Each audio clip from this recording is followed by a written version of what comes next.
అన్నమయ్య జిల్లా పొంగనూరులో APCC chief YS Sharmila చేపట్టిన ఉపాధి హామీ పరిరక్షణ యాత్ర నిర్వహించారు. ఈ సందర్భంగా కేంద్రంలోని బీజేపీ ప్రభుత్వంపై తీవ్ర విమర్శలు చేశారు. పేద ప్రజల కోసం వైఎస్ రాజశేఖర రెడ్డి అనేక సంక్షేమ పథకాలు ప్రవేశపెట్టారని తెలిపారు. వాటిలో ఉపాధి హామీ పథకం కీలకమని అన్నారు. ఈ పథకం అమలు విధానాన్ని అమెరికా వంటి దేశాలు కూడా వచ్చి పరిశీలించాయని పేర్కొన్నారు. ఉపాధి హామీ ద్వారా గ్రామీణ పేదలకు ఉపాధి లభించి వారి జీవనోపాధి మెరుగుపడుతుందని చెప్పారు. ఆంధ్రప్రదేశ్ లో ఎంత అద్భుతంగా ఈ పథకం అమలైందంటే మిగతా రాష్ట్రాల వాళ్ళంతా చూసి కూడా సెకండ్ ఫేజ్ లో ఈ పథకానికి రాజశేఖర రెడ్డి గారు నియమించిన విధి విధానాలే మిగతా రాష్ట్రాలకు కూడా అమలు చేయడం జరిగింది.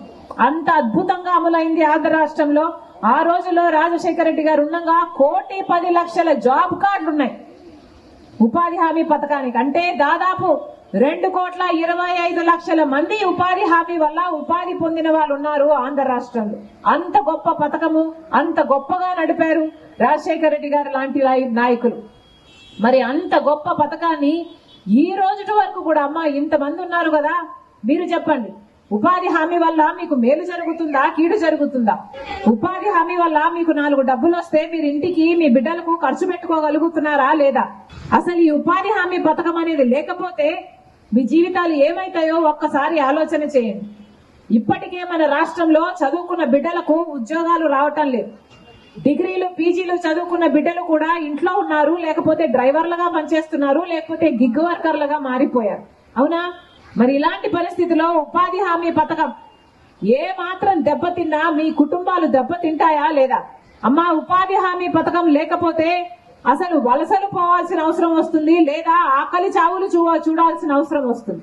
ఉపాధి హామీ పథకం ఎంతో మందికి ఉపాధిని ఇవ్వడమే కాకుండా ఎన్నో వలసలను ఆపింది, ఎన్నో జీవితాలను నిలబెట్టింది, ఎన్నో కుటుంబాలను నిలబెట్టింది, ఎంతో మంది బిడ్డలను సాక్కునేటట్టు, చదివించుకునేటట్టు చేసింది. ఉపాధి ఉంటే చూస్తూ ఊరుకోను, నా ప్రాణమైన పని కాబట్టి పేదల కోసం నిలబడతానని చెప్పేసి మన నాయకురాలు ఈ యొక్క యాత్రని మన కోసం, పేదల కోసం, అన్నములైనటువంటి నిలబడించే ఆకలిగా ఉన్న బిడ్డల కోసం, మీ అందరి కోసం మన అమ్మ రథయాత్ర చేస్తా ఉంది.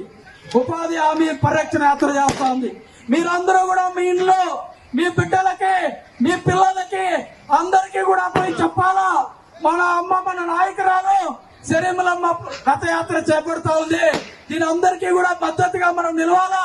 ఈ రాష్ట్రంలో, ఈ దేశంలో ఈ యొక్క బీజేపీ ప్రభుత్వం, పేదల వ్యతిరేక ప్రభుత్వానికి మనం అందరూ కూడా వ్యతిరేకంగా పనిచేయాలని చెప్పేసి సందర్భంగా తెలియజేస్తూ ఈ యొక్క అవకాశం ఇచ్చిన పెద్దలందరికీ ధన్యవాదాలు తెలియజేస్తూ